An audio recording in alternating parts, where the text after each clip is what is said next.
What's good, guys? Fantasy Joe back here. Their mock draft Monday. Today, we are doing a draft from the 108 12 team league. One quarterback, one running back, or I mean, not one running back, one QB, two running backs, two wide receivers, one flex. Let's hop right into it. Half point PPR 108. If you guys are new to the channel, make sure to subscribe. If you want to stick around, check out the fantasy profiles on the channel. Check out all the content that we have been posting. Okay, so let's see. So the draft here started off Christian McCaffrey, Dalvin Cook, Derrick Henry, Ezekiel Elliott, DeAndre Hopkins, Alvin Kamara, Travis Kelsey. So Saquon Barkley still on the board. He's enticing here. I think I might surprise some people here, though. I think I'm honestly, you know what? I'll take Saquon Barkley at 8. I'm not a huge fan of Barkley this year. I would take, Kamara, Zeke, Derrick Henry all over him for sure. But I'll take Henry. I'll take Barkley here. I honestly thought I was going to take Jonathan Taylor, but I'll pass. Man, this is a pretty wild draft. Davante Adams got to me again. They have him ranked as the 11th wide receiver. I guess they're assuming Aaron Rodgers is going to retire. But they also have Aaron Rodgers as the 8th ranked quarterback, so it doesn't exactly add up to me. Taking a look at the board. You know what? I'll take Davante Adams here. I don't know if I can pass it that up. I think even with Davante Adams, without Aaron Rodgers, is probably a top 6 fantasy wide receiver. That might sound bold, but he actually has been good without when Aaron Rodgers missed games as well. I'll take him here. He's too good of a value to pass up. Aaron Rodgers has been trading this whole offseason. Whether or not that means he's going to shoot up for the Green Bay Packers, we shall see. But I'll take Davante Adams and the upside that he provides. He is like a star running back, honestly, when him and Aaron Rodgers are on the same page. The amount of touchdowns he can score per game is pretty incredible. Okay, so let's take a look at who is left. At running backs, we've got DeAndre Swift, David Montgomery, Miles Sanders, Josh Jacobs, Darrell Henderson. At wide receiver, we have Terry McLaurin, Amari Cooper, CeeDee Lamb. I like all three of those guys. Kind of hope or think that one of them might be able to get to me in the second round. So I'm actually going to take Darrell Henderson here. I like the upside that he provides as a piece of this Rams offense. I'd love to invest in it. And yeah, I'll take him here. I think he is by far, the lead back in that backfield and the depth behind him. I think they'll probably make a move at some point to address some kind of depth, but I think it'll be a down. I don't think it's going to be a huge name, I guess is what I'm trying to say. Okay, so Miles Sanders still available, but Amari Cooper's out there. I love Amari Cooper in the 4th round. I think that's a great value, so I'll snatch him up. Get my number 2 and my number 12 ranked wide receiver. You guys can check out my wide receiver rankings. I'll be dropping later this week. Make sure to stay tuned for that. So taking a look at who is left at running back in the 5th round here. Some solid options: Etienne, Edmonds, Williams, Raheem, Mostert. Honestly, I like a lot of those guys in the 6th round, so I'm probably going to wait. Tyler Lockett's here in the 5th round. I'll take him. I think he has a good chance of being a wide receiver 1 this year. He's still attached to Russell Wilson. He's had amazing games in the past where he hasn't got a ton of target share, so I'm not that worried about the Seattle not running the ball as much. And wow, Dak Prescott got to me in the 6th.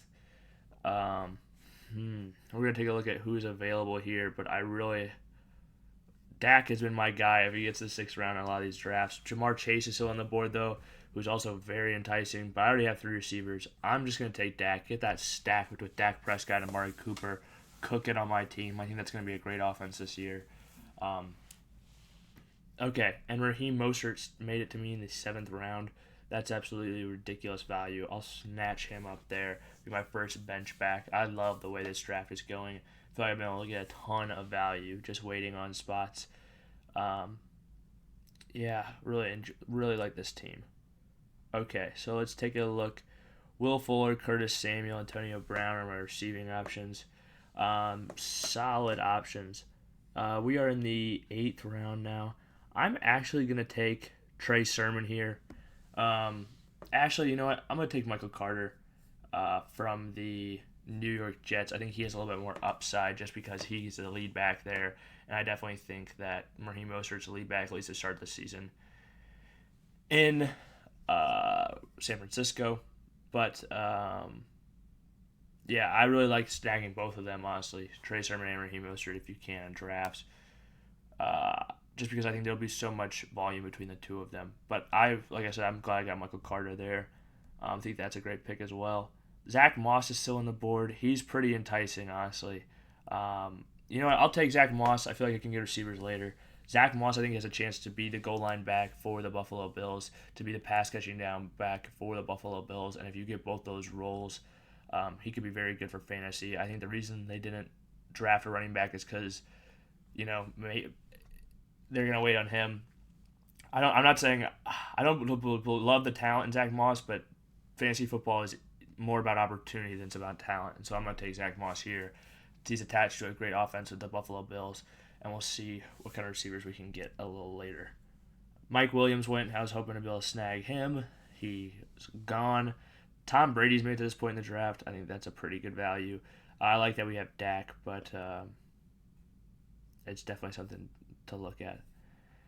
Okay, I think I'm going to go tight end here. I'm going to take Dallas Godert. Now he's made it to the 10th round. I feel like that's where I'm willing to spend the pick on him. I think there's not many passing game options for the Philadelphia Eagles this year, so there's a good chance he could get a pretty good target share. I think Davante Smith probably leads the team in targets. I think Dallas Godert has a pretty good chance to finish second, honestly. So, speaking of, you know what? I never draft two quarterbacks. I'm almost thinking about just snagging Brady, though, so nobody else could have him. I think Tom Brady's going to be a top 5 quarterback or close to it this year, just with the amount of touchdowns and passing yards he's going to throw. I'll take Cole Beasley here, though, because I'm a little bit short on wide receivers. Tom Brady got to me. This is the point where I'm going to snag him. I'm going to take him. I'm going to stream Dak. I'm going to stream Brady. Or not stream, but I'm going to, play the matchups with both of them. Probably play Dak for the vast majority, but I think I'm going to go flip Brady to a QB needed team in a week or 2 or 3 weeks probably into the season for some kind of bench asset that I could use. Don't love taking 2 quarterbacks, but I just thought the value got to a certain point with Brady. I could not keep passing it up, so I took him. Let's take a look at who else is available. Another guy I'd be very interested in this year is Tyler Higbee. You know what? I'm trying to see the wide receivers that are still available. John Brown is out there. I'll take John Brown. I think Henry Ruggs has already been taken. I like the upside of Ruggs, but I think realistically John Brown is the best wide receiver on that football team by a pretty wide margin. So I like taking him. If the upside of Ruggs isn't there, and Ruggs is an easy guy to cut week 1 if you don't see anything out of him. I'll take Tyler Higbee with one of my last positional picks, see if he does anything. And then we'll see who else is available. And then I will draft Jalen Reagor's an interesting last pick. Draft capital is there for him to be successful moving forward. I'll take Adam Trautman. A lot of tight ends here, doesn't really matter, but I'll just take him. I think he has a chance to be pretty solid as a tight end this year with the Michael Thomas injury, especially at the beginning of the year. Okay, let's take a look at the team. We got Dak Prescott at quarterback. Running back, we got Saquon and Darrell Henderson, Davante Adams, Amari Cooper, Dallas Godert, Tyler Lockett in our flex. Then on our bench, we've got Raheem Mostert, Michael Carter, Zach Moss, Cole Beasley, Tom Brady, John Brown, and rounded out with Tyler Higbee and Adam Trautman. Just some last-minute dart throws. Just picking a few guys I like to point out to you guys. If you guys have made it to this point in the video, please hit that like button, share this video with your friends, subscribe, stick around for more videos, and if you have any questions or comments, leave them in the comment section down below, and I'll respond as always. Let me know what kind of mock drafts you guys want to see. This is Fantasy Joe. See you later.